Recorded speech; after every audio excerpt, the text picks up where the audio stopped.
Say Assalamu alaikum rahmatullahi wa barakatuh. Friends, this video will reveal qualities that, if possessed, will automatically break the bond of your marriage and make your wife non-mahram for the city. It is crucial for everyone to understand these qualities.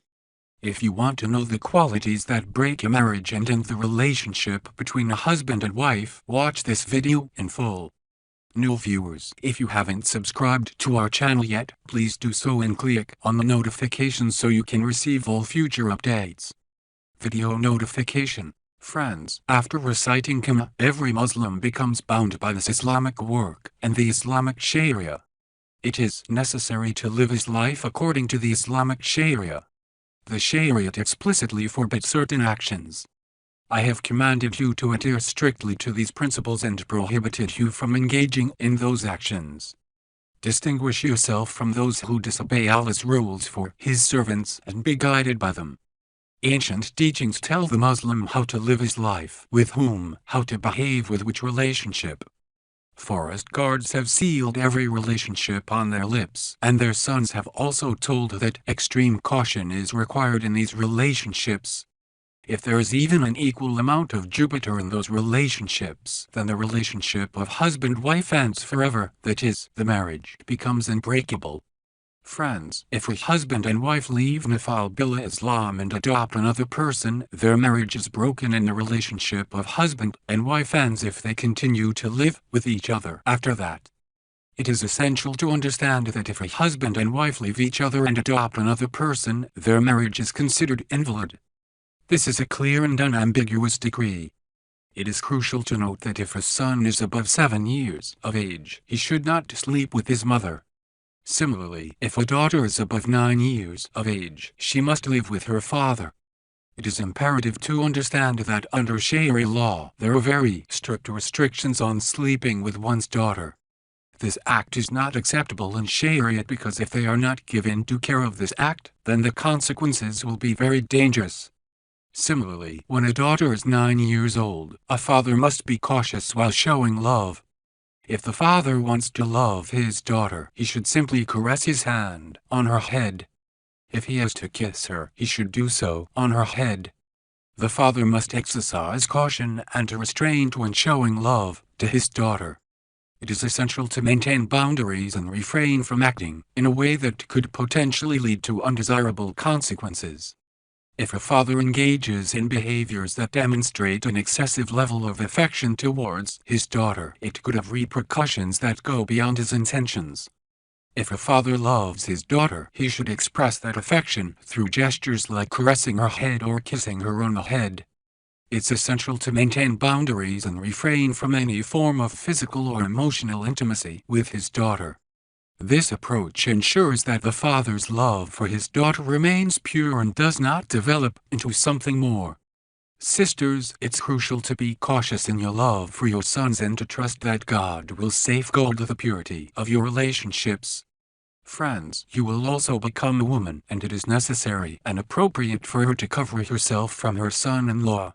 When she meets her son-in-law, she should not hug him, shake his hand, or talk to him smilingly. This will not create a feeling of love and affection in his heart. Friends, these relationships are pure and based on love and labor. These relationships must be maintained within the boundaries of Islam. It is essential to recognize that a relationship is formed and the individual is not considered bad. It is crucial to understand that this situation has led to a situation where we must find a solution. To address this issue, we must learn the Sharia in our work and live our lives according to it so that such incidents do not occur in our homes. The Sharia clearly states that two opposing people should not stay together in one place. When two opposing people gather together, there is a third Satan in it. Satan's role is to instill trust between them because his mission is to mislead people. To avoid the clutches of Satan, it is crucial to steer clear of such situations where he can exert his influence. Friends, it is crucial to exercise caution in all relationships. I pray to Allah that He protect us and grant us the ability to obey Him. Amen. First, if a person does evil, Allah creates 5 signs in his nature and life. Let's discuss them. Abdullah ibn Abbas radiallahu ta'ala anhu says that if a person does evil, 5 signs appear in his life. The first sign is that a stain appears on that person's face. Amen. Friends, Allah creates 5 signs in a person's nature and life if they do evil. What are the 5 signs? Abdullah ibn Abbas radiallahu ta'ala anhu says that if a person does evil, 5 signs appear in their life. The first sign is a stain on their face. The stain is big, the hair is spread, and there is sadness on their face. Their face looks withered. This is not only a quality, there is no sadness on that face.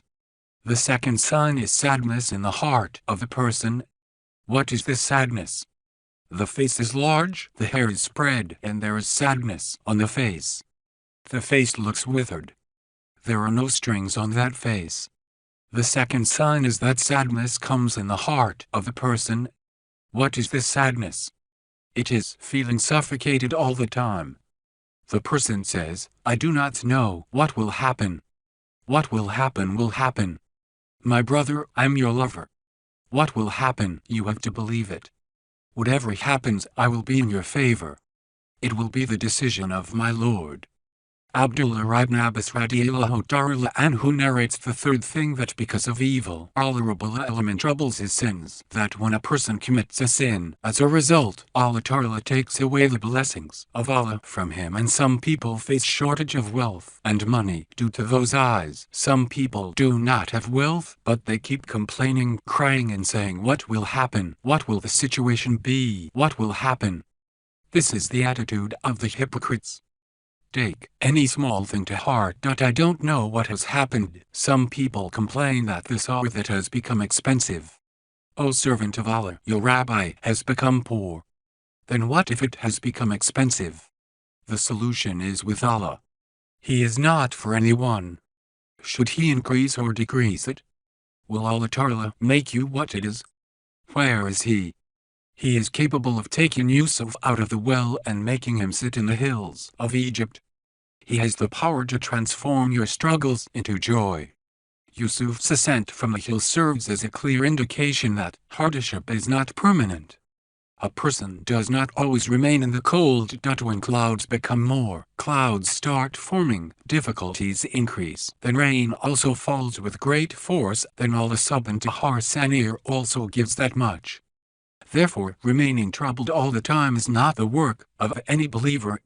That is why Ghazali used to say, Yusuf's emergence from the hill serves as a clear indication that challenges are not permanent. A person does not remain in the cold indefinitely. When clouds gather, they eventually release their downpour, and difficulties increase. Then, Allah subhanahu wa ta'ala provides relief. Therefore, being troubled is inherent to being human, and remaining troubled is a sign of dishonesty. Prophets also faced tribulation, yet they persevered. However, troubles have arrived. Open the Quran and seek solace in Ashfaqullah. The distance from the mean is eternal, and the condition of your difficulties remains constant. This trouble has not reached the mean that your difficulties turn into happiness. Abdullah ibn Abbas said, you claim that a man is a victim of his nature as if he looks strong, but how strong is he? He doesn't drink 2.5 kilos of ghee by lifting a blanket for morning prayer, so he can't even go to the mosque. People do not call him handicapped, people do not call him lame, but he disobeyed Allah Ta'ala. Allah selected his ability, and he is lying on the bed, not worried. He is much stronger than him, and he comes there during the day, standing with his father in the mosque for prayer. Allah's Rasul sallallahu ta'ala wasallam says that on the day of judgment, a fat man will be brought forth. If he does so, his forest will be equal to that of a man. It will not happen. The first sign of evil is visible in a person's life, and that hatred for that person remains in the hearts of people, even after spending lakhs of rupees. Allah's Rasul sallallahu ta'ala wasallam stated that on the day of judgment, a fat man will be brought forth. He will be if he does so. Then his forest will be equal to that of a man. It will not happen. The first sign of evil is visible in a person's life. It is hatred for that person remains in the hearts of the people. Even after spending lakhs of rupees, people say that he is a devil, a fraud, or from a family. What do people say? He is a wrong person. This has been given by God's law. Rasul Akram Sallallahu Salam said that there are such Nurani angels of Allah who speak through the tongues of humans. Such a person is a very good person. One of his benefits is that he is very punctual in prayer, speaks Sars, respects the great, shows affection towards Muslims, and is a friend to Muslims. People say that he is a devil and a fraud, but the angels of Allah talk through the tongues of people. In comparison to him, there is a bad person. People say this, but the angels say this. He is a false and wrong person. He does not pray. He observes the Ghee fast. He is a drunkard. He does not have any thunder. These are the decisions of Allah. First of all, friends, tell us in the comments how you liked the video. Like this video. If you are visiting the channel for the first time, then subscribe to the channel and press the bell